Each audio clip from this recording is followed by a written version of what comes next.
Je voudrais que notre conférence adopte la nécessité de dire clairement que nous ne pouvons pas payer la dette. Non pas dans un esprit belliqueux, belliciste. Ceci pour éviter que nous n'allions individuellement nous faire assassiner. Si le Burkina Faso tout seul refuse de payer la dette, je ne serai pas là à la prochaine conférence.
Je crois qu'il fait partie de la tradition des grands hommes. Il était comme une étoile filante. D'où il voulait marquer son temps en fait. Je crois qu'il en avait une pleine conscience. Il était vraiment passionné par le bien-être de la population.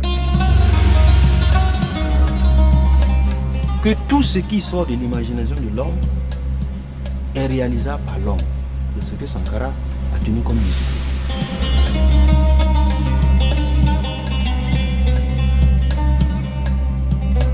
Seul le débat contradictoire permanent peut nous mettre sur la brèche et nous obliger à regarder de très près ce que désirent les masses et non pas les images classiques, académiques que nous recherchons pour nous donner bonne conscience ou pour être simplement en conformité avec un Occident qui nous a inculqué des méthodes, des façons de voir, mais des façons de voir qui ne calent pas forcément bien avec la réalité.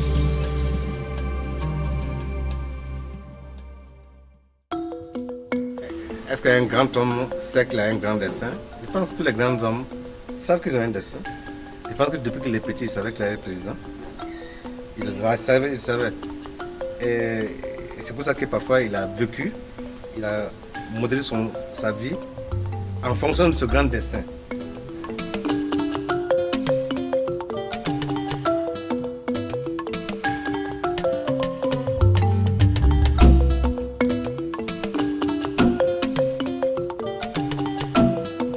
Le Burkina Faso s'appelait donc Haute-Volta d'abord. Et c'était un territoire qui est au-dessus de la Côte d'Ivoire et qui, très longtemps d'ailleurs, n'a formé qu'un avec la Côte d'Ivoire. Ces pays faisaient partie d'ailleurs du grand ensemble de l'Afrique occidentale française. La Haute-Volta a été reconnue indépendante le 5 août 1960. C'est l'indépendance officielle. Et le premier président, c'était Maurice Yambéo.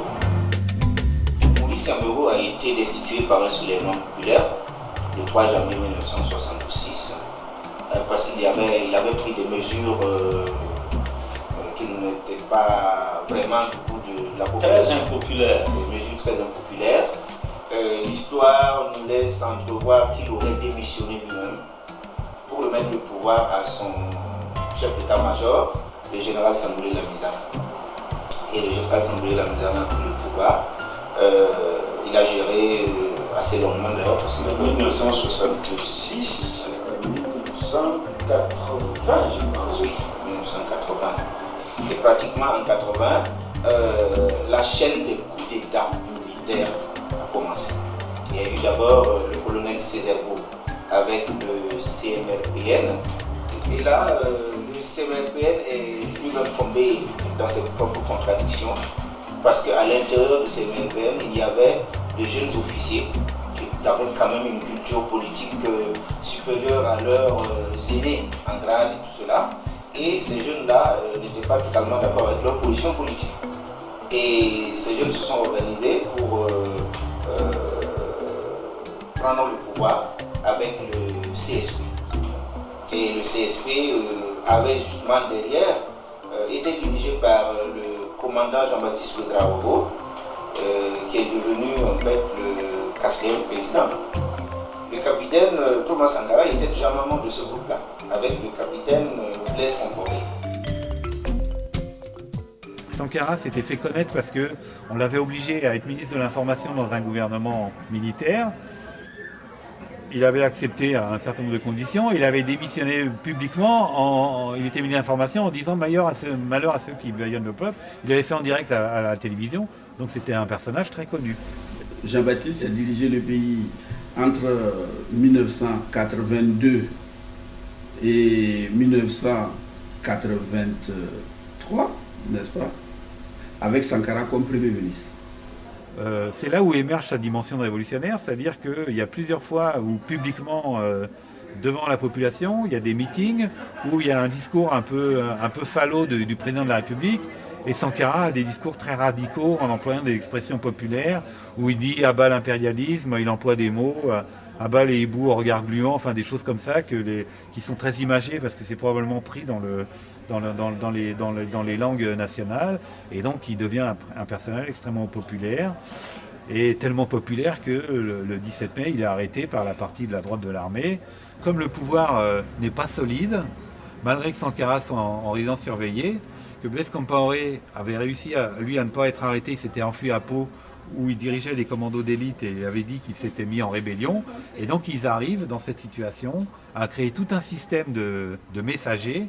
Et ils organisent la prise du pouvoir. Et finalement, leur groupe progressiste ou révolutionnaire a pu revenir au pouvoir le 4 août 1983, avec maintenant Sankara comme président du CNR et donc comme le premier responsable de cette révolution.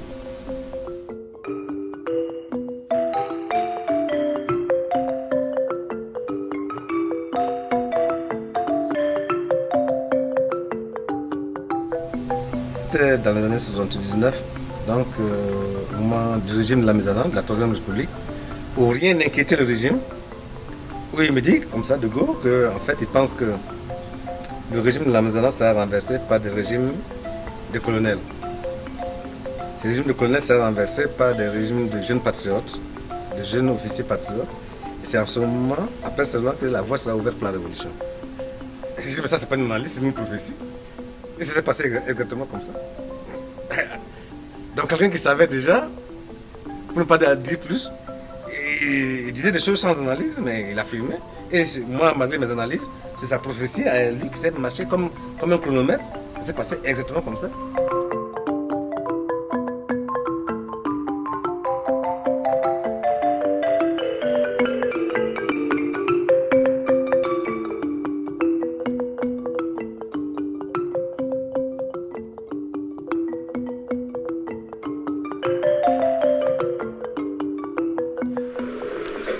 Sankara est venu donner une nouvelle vision de la façon de gérer les affaires de notre État. Ce qui a conduit au changement du nom Haute-Volta en Burkina Faso, qui veut dire pays des hommes intègres, la patrie des hommes intègres. La devise nationale est devenue la patrie ou la mort, nous vaincrons. Ce qui nous rappelle bien sûr la devise cubaine. La patrie ou la mort, nous vaincrons. La patrie ou la mort, nous vaincrons. La patrie ou la mort, nous vaincrons.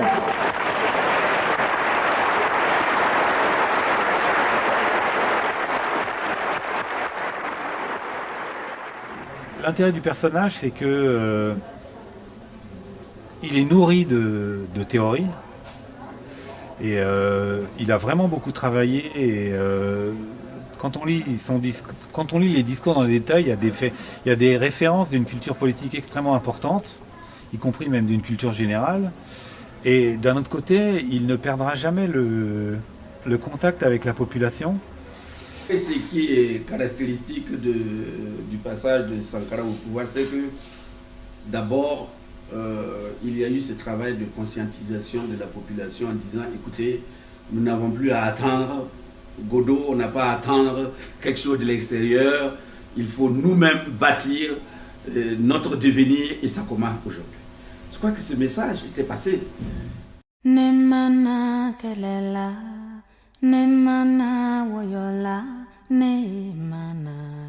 La revolución de agosto encontró a la mujer de Burkina Faso en una condición de sometimiento y explotación causada por una sociedad neocolonial influenciada por la ideología de fuerzas retrógradas. Camaradas, no existe una verdadera revolución si las mujeres no se liberan. Que mis ojos nunca vean una sociedad, que mis pasos nunca me lleven a una sociedad donde la mitad del pueblo es mantenida en el silencio. Yo escucho el ruido del silencio de las mujeres. Yo presiento la furia de su revuelta. Yo presiento y espero la irrupción fecunda de una revolución a la que ellas aportarán la fuerza y la rigurosa justicia emanada de sus entrañas oprimidas. Camaradas, adelante en la conquista del futuro. El futuro es revolucionario. El futuro pertenece a los que luchan. Patria o muerte, venceremos.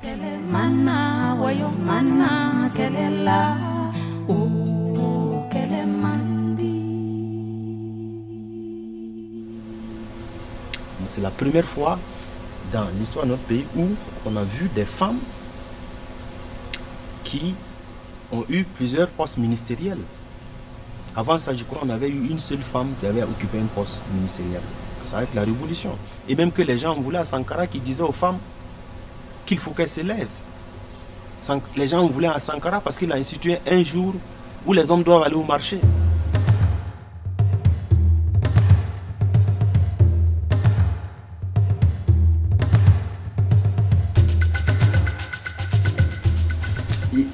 Il a fait bouger les choses.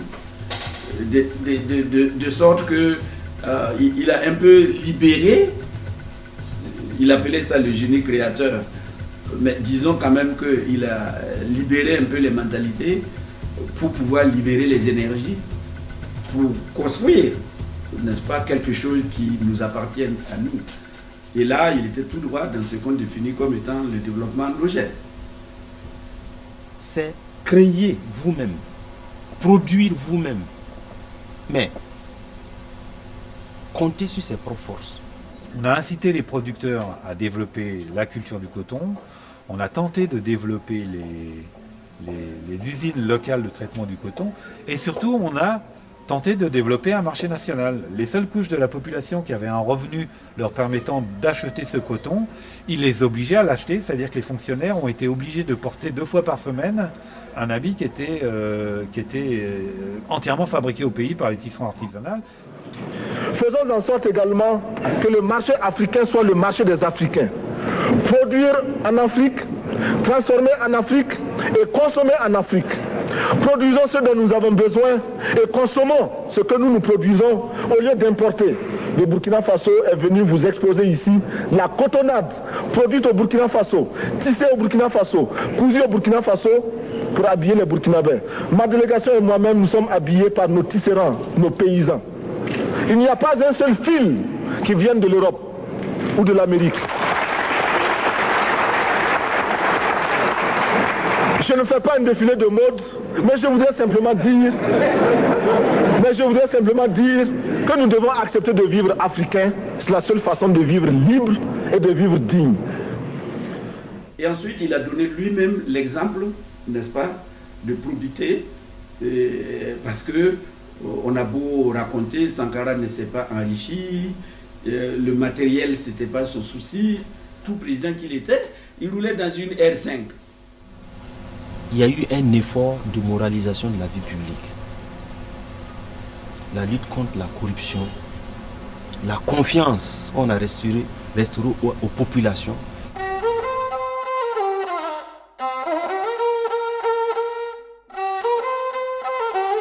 El Burkina propuso y propone todavía que por lo menos 1% de las tremendas sumas sacrificadas a la investigación para la cohabitación con otros astros sirvan para financiar de forma compensatoria proyectos de lucha para salvar los bosques y la vida.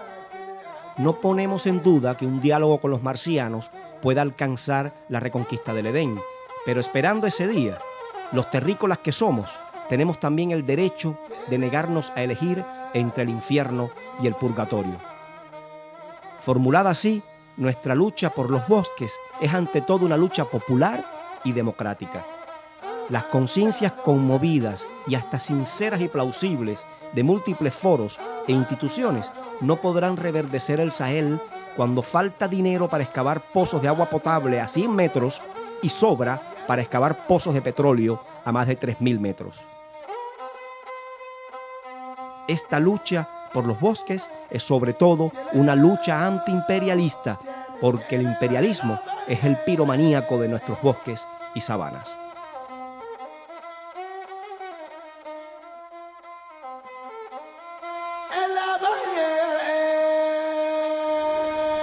Sur la question de l'écologie, il a mis en place ce qu'on appelle les 3 luttes, c'est-à-dire la lutte contre la coupe abusive du bois, la lutte contre la divagation des animaux, c'est-à-dire que les animaux dans un village en Afrique, ils sont laissés à eux-mêmes, et donc ils mangent les pousses les plus jeunes parce que c'est les plus agréables à manger, donc ils mangent les pousses des arbres et ce qui les empêche de se développer.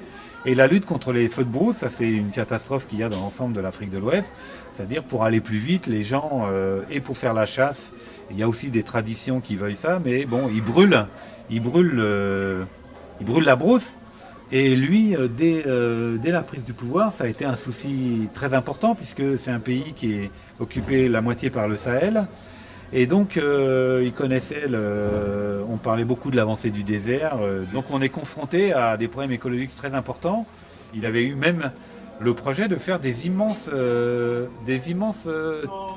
barrières vertes pour arrêter le désert qu'il n'a pas pu mettre en place. Mais bon, c'était des choses qu'il avait en projet.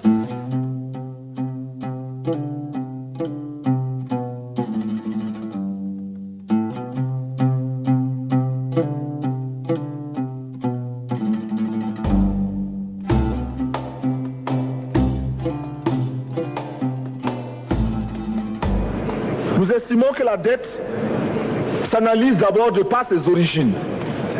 Les origines de la dette remontent aux origines du colonialisme. Ceux qui nous ont prêté de l'argent, ce sont ceux-là qui nous ont colonisés. Ce sont les mêmes qui géraient nos États et nos économies. Ce sont les colonisateurs qui endettaient l'Afrique auprès des bailleurs de fonds, leurs frères et cousins. Nous étions étrangers à cette dette. Nous ne pouvons donc pas la payer. La dette, c'est aussi la conséquence des affrontements. Et lorsque l'on nous parle aujourd'hui de crise économique, l'on oublie de nous dire que la crise n'est pas venue de façon subite. La crise existe de tout temps.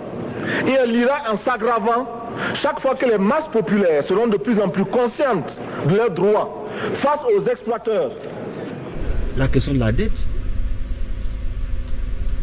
c'est les pays de l'Amérique latine qui en faisaient leur cheval de bataille, mais en Afrique, l'un des précurseurs, c'est Thomas Sankara, qui a demandé de refuser de payer la dette.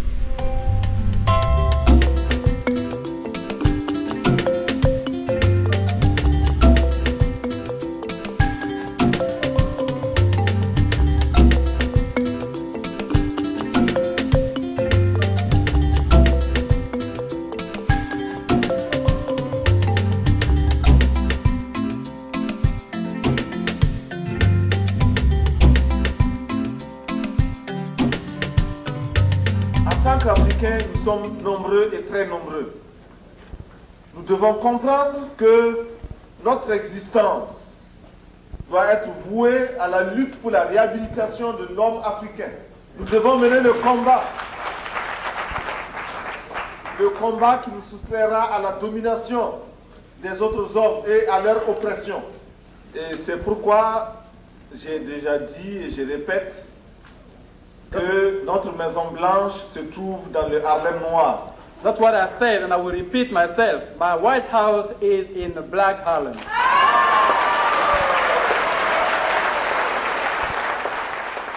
je crois qu'on ne peut pas être nationaliste, révolutionnaire et ne pas être panafricain. On sait très bien que nos pays, pris individuellement, ne peuvent pas avancer. Les grands penseurs de l'Afrique, ils ont toujours rêvé de l'unité africaine. Kwame Nkrumah, Patrice Lumumba, Sékou Touré, bon, ils ont tous rêvé de cette unité africaine. Bon, et Sankara y croyait. Il avait ce sentiment-là qu'il fallait arriver à construire l'unité africaine, mais en débarrassant l'Afrique de ses dirigeants réactionnaires, pourris, corrompus, etc. Et c'est pour ça qu'il a eu affaire aux autres dirigeants. Et il avait son idée de l'unité africaine, il y croyait, mais pour lui, c'était l'unité de l'Afrique révolutionnaire, en somme. Unis pour agir dans une direction donnée contre l'impérialisme.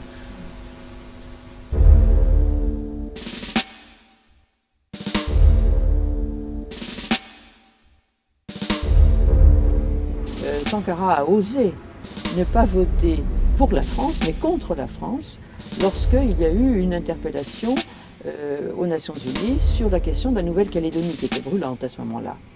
Pour la République française, ça a dû être intolérable. Puisque c'est ça qui fait l'intérêt des colonies françaises pour la France, c'est qu'elles disposent de votes automatiques à l'ONU de ces pays qui sont sous sa tutelle. Es el imperialismo quien trata de dominarnos, desde el interior como del exterior de nuestro país.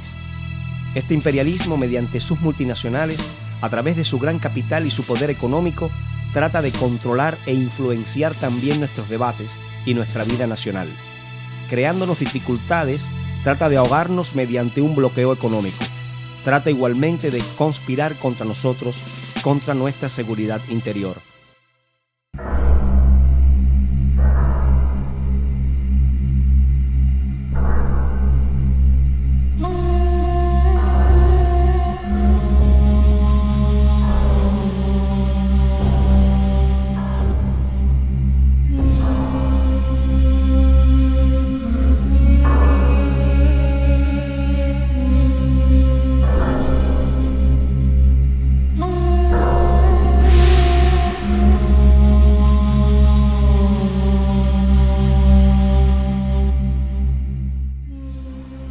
Un de ces ministres, qui me s'est confié à moi, je ne veux pas dire son nom, qui était un grand ministre et après qui a été son conseiller à la présidence et qui, jouant de son rôle d'aînesse de loin sur nous, donc il faut avoir de liberté de parler au président, qui un jour lui dit, mais comment président, je ne sais pas pourquoi vous êtes si pressé que ça. Faites les choses comme si vous alliez faire autre chose.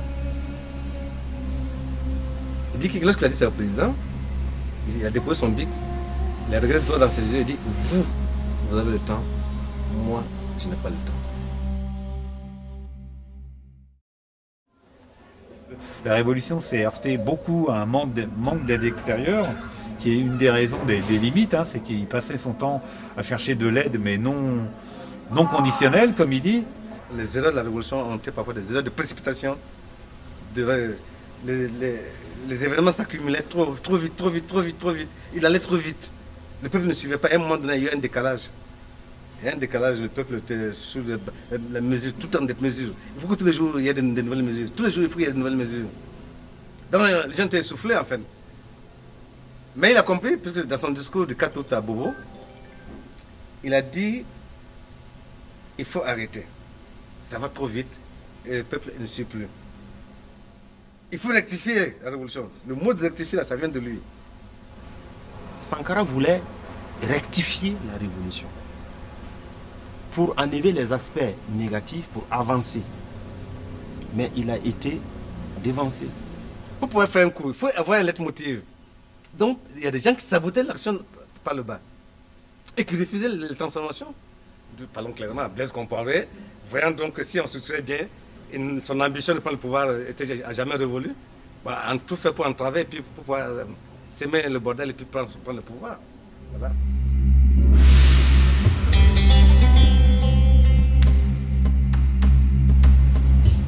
Blaise Compaoré et Thomas Sankara étaient plus que des frères, puisqu'ils ont tous été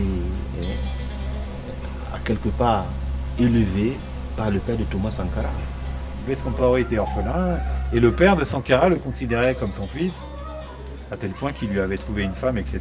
que Blaise donc ils étaient effectivement très proches et Sankara en tout cas avait confiance en lui, lui confiait des missions. C'est lui qui était justement chargé plusieurs fois d'aller en France et c'est lui qui a été chargé aussi qui était chargé d'aller en Côte d'Ivoire. J'ai dit dans mon livre que dans la préparation du 4 août, Blaise s'est déclaré que c'est lui qui sera président. Avant qu'on ne fasse le 4 août. Si on prend Chantal Compaoré, l'épouse du chef de l'État actuel, les contradictions ont commencé là. Quand il y a un ouvrage qui en parle, notamment c'est l'ouvrage de Valère Sommet, le président qui avait été invité par la famille Compaoré s'est vu proposer du champagne par la femme, sachant bien que Thomas Sankara n'allait pas accepter, parce que considérant cela comme des mœurs bourgeoises. Et Thomas Sankara a décliné l'offre. Et elle a dit tant pis pour ceux qui s'en privent. Nous, en tout cas, nous en prenons. Donc déjà, ce sont des témoignages qui montrent qu'il y avait déjà des camps qui se sont posés. Un camp qui préférait le champagne et un camp qui ne voulait pas de champagne. On a d'un côté Blaise Compaoré qui est travaillé par les réseaux france-africains à partir des années 85 et de l'autre côté, il a été marié avec une femme qui était proche de Houphouët-Boigny, qui était le représentant de la France-Afrique dans la région. Donc il a, lui, déjà probablement cette vision d'en terminer avec la révolution, d'en garder en tout cas le discours, mais de rétablir une situation consensuelle avec les pays occidentaux. La Côte d'Ivoire, qui était en ce moment la plateforme tournante de la France-Afrique à travers la figure de Houphouët-Boigny, a développé beaucoup d'initiatives pour essayer justement de créer des contradictions au sein de la révolution burkinabé. Et Houphouët-Boigny, c'est évidemment le pouvoir le plus inféodé à Paris qui soit. Chirac a eu à dire un mois avant, les références c'est dans le monde, mais je ne sais plus quel numéro, qu'il va falloir mettre des petits pays comme le Burkina Faso au pas. Et même Mitterrand, lors d'une de ses rencontres avec Sankara, a dit que c'est un jeune mais qui dérange beaucoup. En fait, je crois que Sankara peut-être n'avait pas compris son message. Il voulait lui dire que peut-être qu'il va trop vite. L'avènement de Thomas Sankara au pouvoir a été ressenti comme quelque chose de dangereux pour le pouvoir néocolonial, par l'effet de contagion qu'il pouvait avoir. Et donc on s'explique que tout a été fait pour mettre fin à cette expérience du Burkina Faso. Un petit pays doit savoir se ménager. C'est ça aussi l'erreur là. Il ne faut pas défier tout le monde. Il faut défier en mesure de tes forces. Voilà les erreurs de Sankara. Mais comme lui, il était pressé de mourir. Est-ce que moi, je ne suis pas pressé de mourir, moi.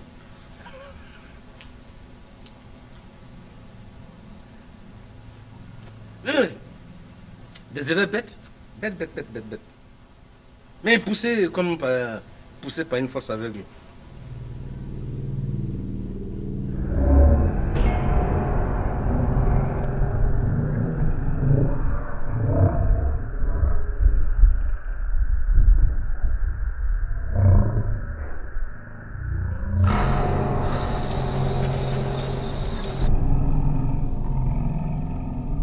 Nous pensons que c'est un devoir pour nous d'arranger sa tombe, de respecter sa mémoire. Vous avez des regrets? D'avoir perdu un ami, bien sûr. Et un regret aussi qu'à un moment de sa vie, il ait pensé à nous liquider. C'est dommage. Ouais, c'est dommage.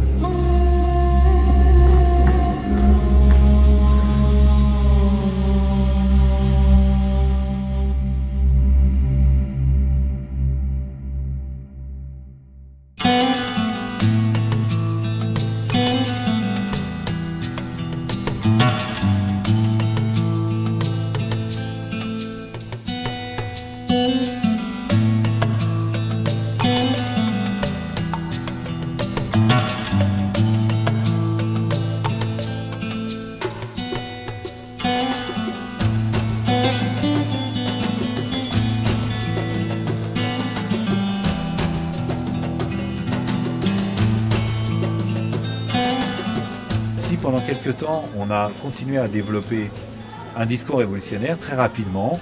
On est retombé dans le consensus france-africain.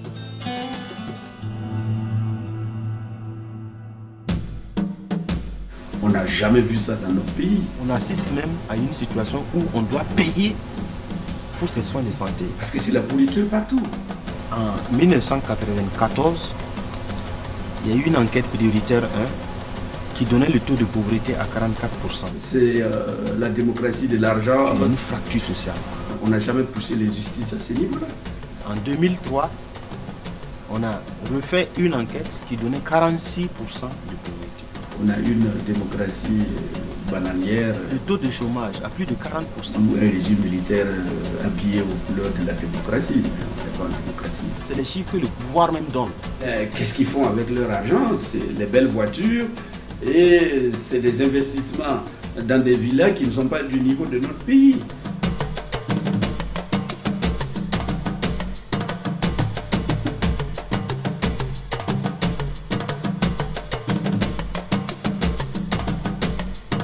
Toute une série de crimes de sang et économiques.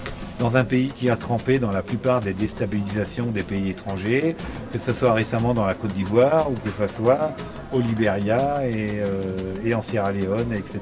Je crois qu'il faut encore rebaptiser le pays parce qu'on n'est plus le pays des hommes intègres, pas du tout. Blaise Compaoré a montré cette capacité à faire des manœuvres de toutes sortes pour déstabiliser son opposition, à participer à des trafics de diamants, d'armes. Si les syndicats ne prennent pas les devants pour canaliser une lutte vraiment qui est organisée, ce sera une lutte spontanée, par-ci semée de violence et de pillage. Ce n'est pas en laissant l'initiative privée, laisser la corruption grimper, laisser, je ne sais pas moi, consommer ce que nous n'avons jamais produit. Ce n'est pas de cette façon que nous allons nous développer. Comment pouvons-nous construire nos États sans des leaders historiques qui ont fait quand même une certaine unanimité quant à certaines valeurs? Ces leaders politiques-là contribuent à la formation de la conscience historique, donc à l'édification même d'une conscience nationale. Mais si vous faites le vide, mais vous allez donc, quel repère? Vous n'avez non pas de repère dans le passé, mais vous ne pouvez pas vous projeter dans l'avenir. Entre la reconnaissance éternelle et le pouvoir temporaire, le pouvoir terrestre, vulgaire, il faut choisir. L'un a choisi le pouvoir éternel, spirituel. L'autre veut le pouvoir de tout de suite et maintenant. Quand il aura fini de juger du pouvoir terrestre, le jour qu'il meurt, on ne parle même plus de lui. Et l'autre, on est content de parler de lui.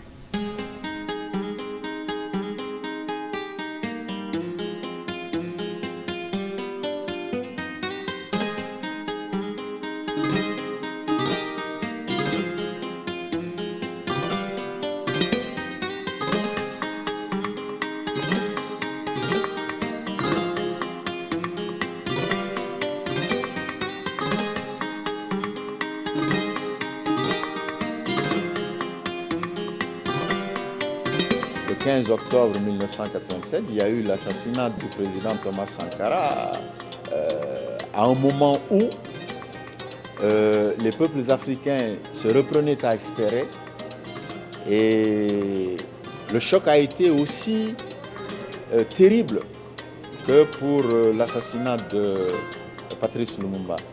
Parce que comme lui, il incarnait surtout aux yeux de la jeunesse l'espoir d'un monde meilleur, d'une Afrique plus digne, d'une Afrique responsable, qui surtout ne s'apitoie pas sur ses mots, mais trouve des solutions. Parce que Sankara a trouvé des solutions aux maux de son pays et aux maux de l'Afrique. Sankara a marqué les esprits. Il y a dans chacun de nos pays des jeunes et des moins jeunes qui le revendiquent et qui revendiquent son combat, qui pensent qu'il a eu tort d'avoir raison trop tôt, Prenons Sankara comme une bonne idée pour l'Afrique. Ne le limitons pas au Burkina.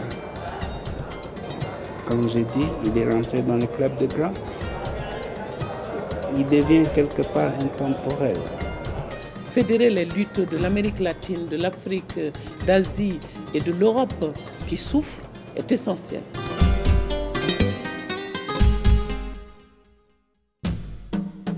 Quand on a une arme qui peut cracher le feu et la mort, et que l'on peut recevoir des ordres en se mettant en garde à vous devant un drapeau, sans savoir à qui profite cet ordre, à qui profite ce fusil, eh bien on devient un criminel en puissance qui n'attend que le déclic pour semer la terreur autour de soi.